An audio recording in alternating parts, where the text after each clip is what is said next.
Hi, I'm Gareth Green, and in this video we're going to be thinking about how to use the circle of fifths really when you want to get from one key to another.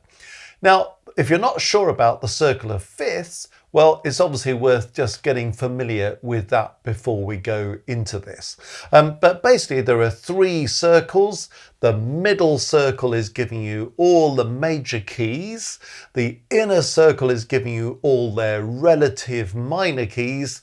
And the outer circle is giving you all the flats and the sharps that you need for each of those keys. So it's a kind of magic thing, the circle of fifths for musicians, because you can see you've got C major and A minor at the top of the circle with no sharps, no flats. And every time you move one key to the right, you gain a sharp. Every time you move one key to the left, you gain a flat. Now, lots of people find that they can improvise to whatever extent, in whatever style, but they're always kind of stuck in one key.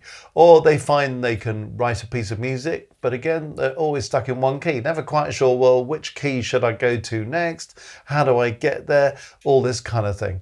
So I'm just going to show you a very quick trick that uses the circle of fifths to get from one key to the next. So if you're not familiar with the circle of fifths, that would be a useful thing just to kind of tune into before carrying on with this video. Once you know what the circle of fifths is and how it works, this will make a great deal more sense. So let's have a look at what this is showing us. I'm talking about, at the moment, moving down in fifths. In other words, starting on any key that you want to, but then moving one notch to the left on the circle of fifths each time. So what we're basically doing every time we go one to the left is we're adding a flat.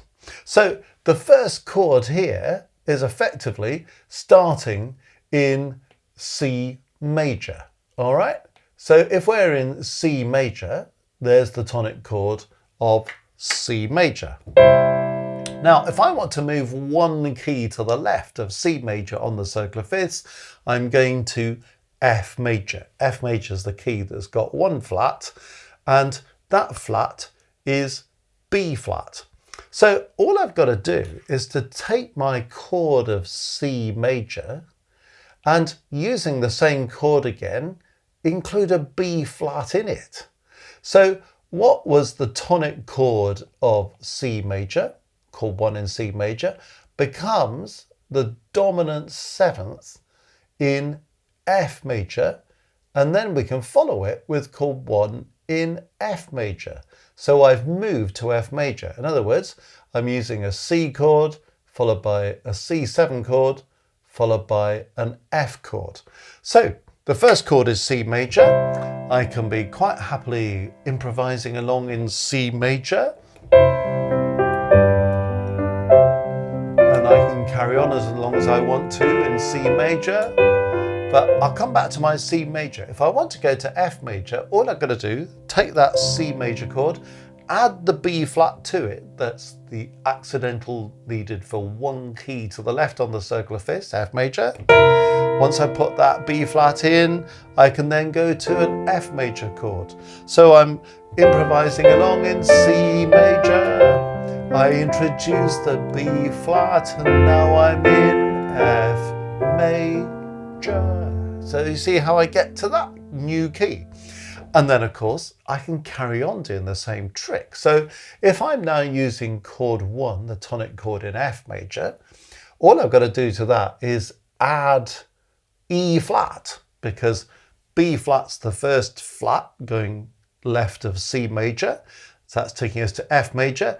The next flat for the next key is E flat, and that's going to take us to B flat major. So I'm in F major, I add the E flat, and that will take me to B flat major. So you see how this works. I've got a chord of F, it then becomes F7, so that we can move to B flat. So I'm using 1 in the key of F, and then I'm going 5, 7 in B flat, 1 in B flat. So it's the same trick again. So if I now just show you how this this progression works. It goes from F to F7 to B flat. So I'm improvising now in F major. Come back to my F major chord, put an E flat in, and now I'm in B flat major. So you can carry on like that. It means that you can just take one move at a time. You can start in any key going around the left of the circular fifths and move on to the next key to the left using this simple device. Or you can make more than one move at a time. So maybe I'm in C major and I decide to go to F, so I use the B flat and go to F, and then I introduce the E flat, and now I'm in B flat major. So you could do that quite quickly. Just those chords are taking you through two keys quite quickly. Now, what I've done here is the whole thing that takes you all the way from C major at the top of the circular fifth to C flat major round at the bottom of the circular fifths. So if we just go through this whole procedure going from one key to the next and work through this whole cycle of chords, it's going to be kind of modulation overdose, but you can see how we're doing this. We're going to F major, to B flat major, to E flat major, to A flat major, to D flat major, to G flat major, to C flat major. And we've gone from no flats at all to a key that's got 7 flats, every single note being flat. So it's a really useful kind of summary of how to move from one key to the next, or how to make several progressive moves, or if you really want to, just kind of go through every single key from C major down to C flat major. So it's quite a liberation, realizing that you can use the circular fifths in that kind of way. So far what we've been talking about there then is how to start in C major and go down in fifths on the left hand side. Of course you could start in a different key. You could start on the right hand side of the circular fifths in one of the sharp keys and do the same thing. So you start in A major. So I'm improvising in A major. Do the same thing by getting rid of the G sharp in A major, making it G natural. I'm coming back to D major. Well, D major is one key to the left of A major, so it's the same thing. If I'm in D major and I introduce a C in natural, I'm going to lose the C sharp for D major, and that C natural is going to pull me to G major, and then I'm in G major. So G major, one key to the left of D major. Once I'm in G major, I just need to introduce an F natural to get rid of the F sharp, and I've gone to C major. So you see, you can start any way you like, and if you're moving to the left, you use the tonic chord of the key, then you add the note or cancel the accidental, whatever you need to do to give yourself the dominant seventh of the next key to the left. So tonic chord, dominant seventh of the next key to the left, followed by the tonic of that next key to the left. And you can work your way left through the circle of fifths with great facility. And you can stop anywhere you like. You can add in extra chords and hang around in a key for a while before you move on to the next one. But it gives you a direct progression from one key to the next. So that's all very well if you want to move down in fifths. But what happens if you want to move up in fifths? Hey presto, moving up in fifths. So say we wanted to go the other way then. Well, this is showing you how to do this. We're starting again in C major. So again, at the top of the circle of fifths, no sharps, no flats.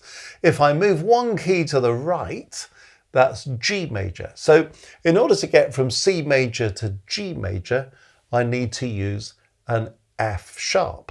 Again, I'm doing the same trick because I'm using chord 1 in C major, but notice it's also chord 4 in G major. So it's what we call a pivot chord, you know, a chord that's common to the key you're leaving and to the key you're joining. So because that's 1 in C major and it's 4 in G major, it's a pivot chord. Once you've used a pivot chord, you can just say everything to the left of that chord was in the old key, everything to the right of that chord is in the new key. So once I've gone from calling that 1 in C major to calling it 4 in G major, well, what am I going to do now? I'm going to use chord 5-7 in G. So that's 5-7 in G going to 1 in G. Or, to put it another way, that's a chord of C, that's a D7 chord, and that's a G chord. Now, you notice here that there's a common note, which is also quite useful sometimes, isn't it? If you've got a common note between one chord and the next. And it's quite a smooth progression because the other parts can all move by step if you want them to. So I'm going from a C major chord to a D7 to G. So you see how I've done that? Chord 1 in C, which is also chord 4 in G, 5-7 in G, 1 in G. So again, I'm tiddling along quite happily in C major.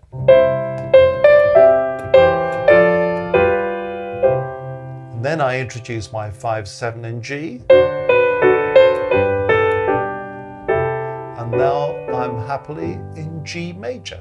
Okay, well, what do I do if I want to move to the next key? So now I'm in G major. The next key to the right is D major. Well, what am I doing? There's my tonic chord of G. C sharp is the new accidental I need to go from G major to D major. So that's where the C sharp comes in. What am I doing here? I'm using a 5-7 in the key of D, followed by 1 in the key of D. So that's 5-7 to 1 in D. And in the key of D, this is chord 4. Of course, it was chord 1 in the key of G. So again, I'm using it as a pivot chord. So when we look at these three chords, pivot chord, 1 in G or 4 in D, 5-7 in D, 1 in D. And by using that 5-7, that dominant seventh, it's really strengthening the pull to the new key.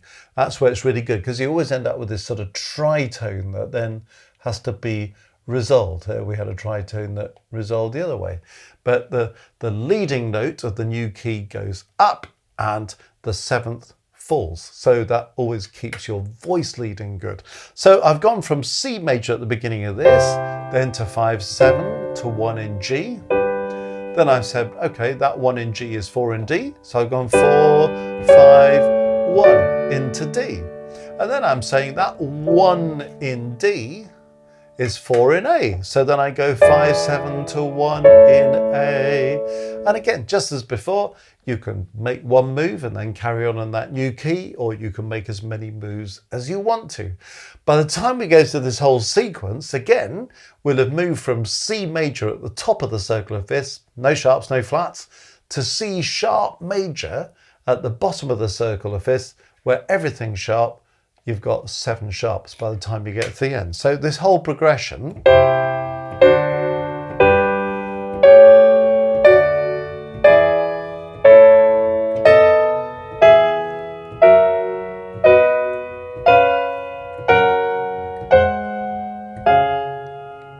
you see, you can even present it as a sequence like that and just go through all 7 keys in a handful of chords.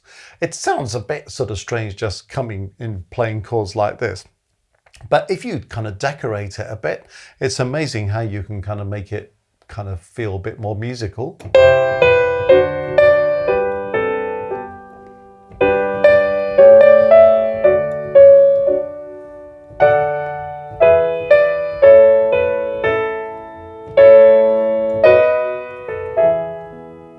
See what I'm doing? Just decorating those chords, and actually that progression from one key to the next works extremely well. So it's a great way of using the circle of fifths to move to neighbouring keys one by one, and you can stop anywhere you want to on the way, or you can go to the whole circle of fifths, moving up in just the ways that I've described. It's not the only way of using the circle of fifths to move from one key to another, but it's a fairly straightforward mechanism to kind of just rehearse in your own mind.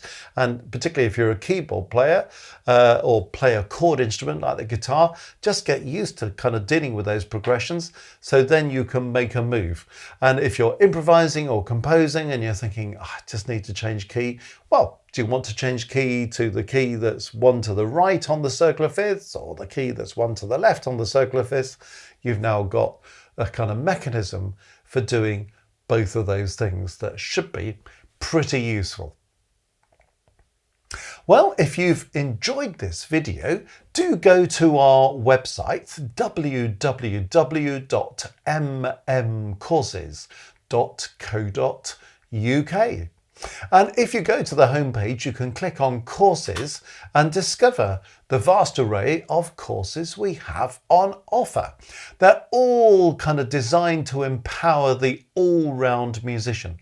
Lots of people can sing or play very happily, but they're sort of kind of constantly in touch with us saying, do you know what, my music theory knowledge is a bit dodgy, or it kind of really frustrates me that I can kind of play and sing quite well, but I can't really hear everything I need to hear. You know, I need to have my aural skills honed, or I'm kind of playing music, but I'm not quite sure what's going on. So how do you kind of analyze the music and understand it?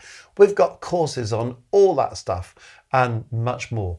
Courses designed to help you compose, to help you analyze music, to help you hear it, to help you understand the theory behind it.